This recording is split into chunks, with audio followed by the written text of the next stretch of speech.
So let's get started. We're going to cut a 10 to 12 inch length of Powercord. And Powercord's really great for this project as it really holds up well.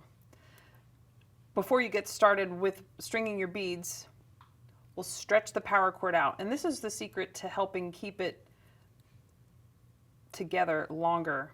And then to help string on the beads, we'll coat it with some baby powder. That just helps take away some of the stickiness of the Powercord and lets those beads slide on real easily.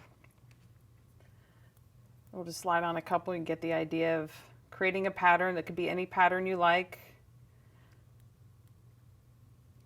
Just string them on, create some spacers, beads in between the beads, and just create whatever design you prefer. And here we've strung our beads into a pattern, and just to make sure that it fits, I'll just loosely tie it together and carefully hold the ends so I don't spill my beads everywhere, and just fit it over my wrist just to make sure that I'm going to be comfortable with the fit of the pattern the way it is. And if you need to, take off a few or add a few. Once you're sure you're happy with the fit, we'll tie a surgeon's knot. And once you have the knot secured, pull tight so that you're sure it's really locked into place. Then we will add a little bit of E6000 to the knot. And the E6000 is a nice glue to use for this purpose.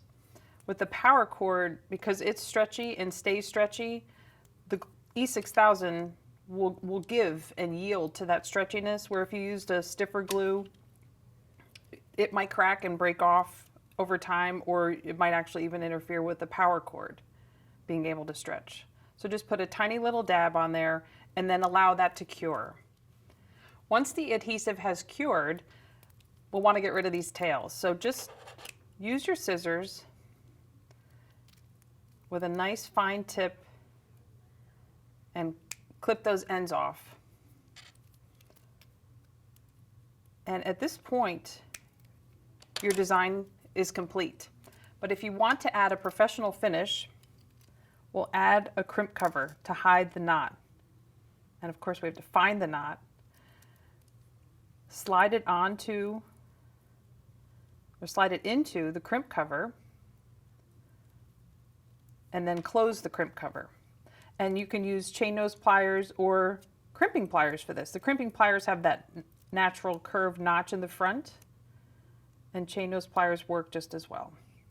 So we'll close that down